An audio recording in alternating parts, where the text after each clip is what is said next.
आप सभी को ओम नमः शिवाय जी। आज हमारा 100 डे योगा चैलेंज का 10वां दिन है।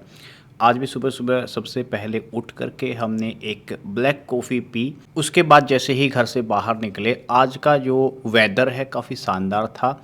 कई दिनों की बारिश के बाद आसमान साफ था, हालाँकि अभी तक धूप नहीं निकली थी।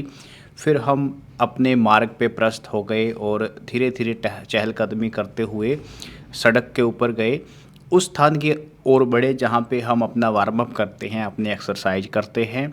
रास्ते में एक बार आप सनराइज़ चेक कीजिए, कितना ज़बरदस्त सनराइज़ है और कितना साफ़ और क्लियर आसमान है, क्योंकि कई दिनों तक बारिश के बाद जब आसमान साफ़ होता है तो एकदम क्लियर सब कुछ हो जाता है। और अभी फसलें देखिए आपको कितनी शानदार नज़र आ रही है, कितनी ग्रीनरी नज़र आ रही है, क्योंकि कई दिन बारिश चली, उसकी वजह से सब कुछ आसमान साफ़ हो गया। फिर हम अपनी उसी जगह पे पहुँचे जहाँ पे हम वार्म अप करते हैं। वार्म अप में आप ध्यान रखिए, 2 तरह का वार्म अप आपको बहुत ज़रूरी है जब भी आप कोई इंटेंस एक्सरसाइज करते हैं, जब कोई तेज़ एक्सरसाइज करते हैं जिसमें शरीर की बहुत अक्षमता यूज़ होती है। एक तो जितने भी जॉइंट हैं उनको रोटेट करने की ज़रूरत है, और जितने भी लिगामेंट और टेंडन है, यानी कि जहाँ पे जॉइंट जुड़े हुए होते हैं आपस में, उनको स्ट्रेच करना होता है। ये 2 चीज़ें आपको ज़रूर करनी है। तीसरी, आप कुछ हल्की-फुल्की कार्डियो वार्म अप कर सकते हैं, जिसमें आपका जो ब्लड प्रेशर है, जो ब्लड फ्लो है, वो ठीक हो जाता है। इसी तरह से हमने सबसे पहले अपनी रोटेशनल एक्सरसाइज की। सबसे पहले राइट हैंड के साथ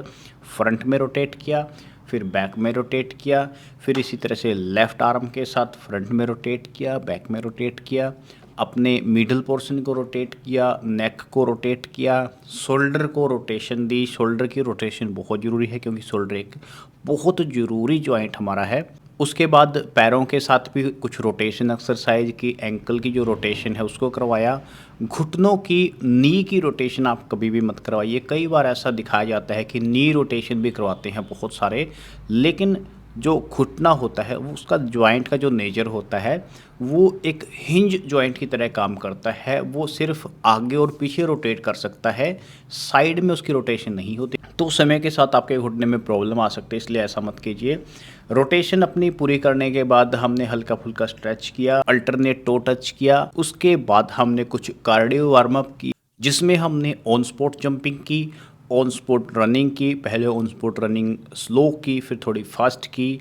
उसके बाद कुछ और तरह के जंपिंग एक्सरसाइज करने के बाद, उसके बाद हमने रनिंग की। रनिंग में हम 2 तरह की रनिंग करते हैं। सबसे पहले तो हम हल्की फुल्की रनिंग करते हैं। ये सब वार्म अप करने के बाद उसके बाद हम करते हैं स्प्रिंट। सबसे पहले 100 मीटर का स्प्रिंट किया, फिर 200 मीटर का स्प्रिंट किया। उसके बाद कुछ देर रिलैक्स करने के बाद, श्वास को थोड़ा ठीक करने के बाद दोबारा घर की तरफ बढ़े। रास्ते में हमारा दातुन का टाइम था। आज हमने किक्कर की दातुन करने की बजाय अपा मार्क की दातुन की। अपा मार्क की दातुन करने के बहुत सारे फ़ायदे हैं। हमने एक दूसरे वीडियो में भी आपको इसके बारे में कंप्लीट जानकारी दी थी। इसकी दातुन करनी कैसे होती है, इसको जड़ से आपको उखाड़ना है। जड़ की तरफ से आपको इसको अच्छे से साफ़ करना है, और उसकी जड़ की दातुन आपको करनी है। अच्छे से साफ़ करना ना भूलें, क्योंकि इसकी जड़ के आसपास काफ़ी मिट्टी होगी। कि दातुन करते हुए फिर हम बढ़े अपने घर की तरफ। उसके बाद घर पहुंचने के बाद हमने कपड़े चेंज किए, साफ़ धोती पहन करके अपना जो योगा मैट है उसको लगाया। सबसे पहले घर पे पहुंच के योगा मैट के ऊपर बैठ के हमने की ये वाली प्रेयर। ववतु सहनौ भुनक्तु सह वीर्यं करवावहे तेजस्विनावधीतमस्तु मा विद्विषावहे। ओम शांति शांति शांति। आज हमने डिसाइड किया कि हम खड़े होकर के करने वाले योगा अभ्यास करेंगे। उसके लिए सबसे पहले हमने वार्म अप के लिए की ये वाली एक्सरसाइज, क्योंकि जब आप खड़े होकर अभ्यास करते हैं तो उसमें हिप जॉइंट सबसे ज़्यादा क्रूशियल होता है, सबसे ज़्यादा इम्पोर्टेंट होता है। आप भी खड़े होकर जब भी व्यायाम करते हैं या योगा अभ्यास करते हैं तो ये वाला स्ट्रेच आप ज़रूर कर सकते हैं। उसके बाद सबसे पहले हमने किया कोणासन। कोणासन एक स्ट्रेचिंग आसन है जो आपके शरीर को स्ट्रेच करने में हेल्प करता है। खासकर जिन लोगों को पेट से जुड़ी कोई भी समस्या है उसमें कोणासन बहुत ज़्यादा हेल्प करता है। आपको इसकी तकनीक कैसे करना कैसे है, इस तरह से आप अपने पैरों को खुला कर लीजिए। एक पैर को सामने की तरफ करना है और एक पैर को साइड में आपको करना है। जिस तरफ से साइड में करोगे उस तरफ आपको झुकना है और कोशिश कीजिए आपका जो ऊपर वाला हाथ है वो भी आपका सीधा रहे। पेट से जुड़ी समस्याएं, आंतों से जुड़ी समस्याएं जिन लोगों को है उसमें बहुत फ़ायदा देता है। लोअर बैक पेन में भी ये आसन बहुत हेल्प करता है। इसको दोनों साइड से करने के बाद कुछ देर रिलैक्स कर सकते हैं। उसके बाद इसी का एडवांस वर्जन है त्रिकोण आसन। त्रिकोण आसन भी सेम इसी तरह से होगा, बट जो आपका हाथ और आपका जो पैर होगा वो अल्टरनेट होगा, यानी कि दाएं पैर के पास बायां हाथ आएगा और बाएं पैर के पास दायां हाथ आएगा। ये उससे थोड़ा एडवांस होता है, उससे थोड़ा सा हार्ड होता है। तीसरे नंबर पे हमने वृक्षासन किया। आपको करना क्या है, एक पैर के ऊपर आपको अपना भार रखना है और इसको कुछ देर तक होल्ड करना है। एक पैर को इस तरह से जगह के पास आप टिका लीजिए और फिर दोनों हाथों को ऊपर करके जोड़ करके इस तरह से रखना है और सामने एक पॉइंट के ऊपर आप अपना पूरा फोकस रखिए, पूरा ध्यान रखिए, तो आपका ये आसन अच्छी तरह से होगा। जितनी देर आप होल्ड कर सको उतना ज़्यादा अच्छा है। इसको दोनों तरफ से आपको करना होता है, पहले बाएं या फिर पहले दाएं से कीजिए, फिर अल्टरनेट कीजिए। ध्यान रखिए जब आसन में जाओ तब भी आपको आराम से जाना है, जब वापस आओ तब भी आपको उतनी ही आराम से वापस आना है। उसके बाद हमने किया ताड़ासन। ताड़ासन भी एक बैलेंसिंग पोज है। इसकी तकनीक क्या है, आपको धीरे धीरे अपने आप को ऊपर उठाना है। आपका जो भार है पूरा भार आपके पंजों के ऊपर आएगा।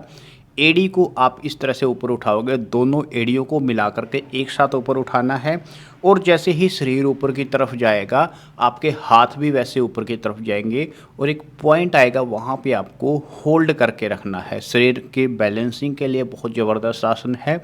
दोनों किडनियों के लिए इसको बहुत अच्छा आसन माना जाता है और जिन लोगों को किडनी की समस्या है उनमें ये आसन बहुत ज़्यादा फ़ायदा करता है। उसके बाद मैंने वॉरियर पोज किया। वॉरियर पोज की 2 से 3 अलग अलग वेरिएशन है। बहुत सारे लोग अलग अलग वेरिएशन अपनी अपनी करवाते हैं।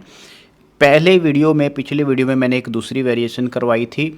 आज के वीडियो में ये वेरिएशन है, इसमें आपका जो घुटना है वो ज़मीन से टच करेगा। दूसरी एक वेरिएशन है, उसमें सिर्फ पंजे के ऊपर आपको बैलेंस बनाना होता है।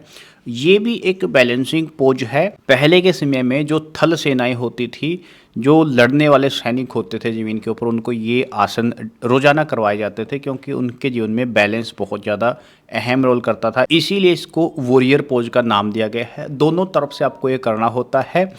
इसके बाद आसन आज हम यहीं पे समाप्त करते हैं। उसके बाद हमने प्राणायाम किए। प्राणायाम में सबसे पहले आपको अनुलोम विलोम करना होता है। अनुलोम विलोम प्राणायाम से पहले उतना ही जरूरी है जितना प्राणायाम से पहले आसन जरूरी है। अनुलोम विलोम क्या करता है, आपकी जितनी भी नाड़ियाँ होती हैं उनकी शुद्धि करने का काम करता है। ऐसा माना जाता है कि जो 72,000 नाड़ियाँ हैं, जब हम एक नाक से ईड़ा से श्वास लेकर पिंगला से निकालते हैं और पिंगला से श्वास लेकर ईड़ा से निकालते हैं, तो ये जो श्वास है उन सारी 72,000 नाड़ियों से होकर के आता है और वो शुद्ध हो जाती है। उसके बाद आज का जो हमारा प्राणायाम है वो भ्रामरी प्राणायाम है। भ्रामरी प्राणायाम आपको कैसे करना है, सबसे पहले इसके फायदे सुन लीजिए। जिन लोगों को बात बात पे टेंशन हो जाती है, जिन लोगों को चिंता ज़्यादा रहती है, जिन लोगों को फोकस करने में बहुत परेशानी होती है, किसी भी काम पे फोकस नहीं कर पाते, उन लोगों के लिए भ्रामरी प्राणायाम रोज़ाना करना बहुत ज़रूरी है। अगर आप इसको 5 मिनट भी रोज़ाना करती हैं तो आपको 2 से 3 दिन में बहुत फ़ायदे देखने को मिलेंगे। इसको करवाना कैसे है, किया कैसे जाए, इसकी जो तकनीक है, आपको क्या करना है, दोनों हाथों को इस तरह से आप बना लीजिए। आपकी जो 3 उंगलियां होंगी वो आँखों के ऊपर रखी जाएंगी, एक उंगली बाहों के ऊपर रहेगी और जो आपके अंगूठे होंगे उससे आप अपने दोनों कानों को बंद करोगे। एक लंबा गहरा श्वास लेकर के उसको बाहर इस तरह से निकालोगे अपनी नाक के द्वारा और हम्बलिंग करते हुए वो श्वास आपका निकलेगा। जिस तरह से आप एक भंवरे की आवाज़ सुनते हैं, भंवरे जैसी आवाज़ आपके अंदर से आएगी और जब आप कानों को बंद करोगे तो वो आवाज़ आपको एक सूदिंग आवाज़ लगेगी, आपको रिलैक्स करेगी और आपको फोकस करने में हेल्प करेगी। इसको करने के बाद हमने 3 बार ओम का उच्चारण किया। उसके बाद शांति पाठ के साथ आज का हमारा सेशन यहीं पे समाप्त किया।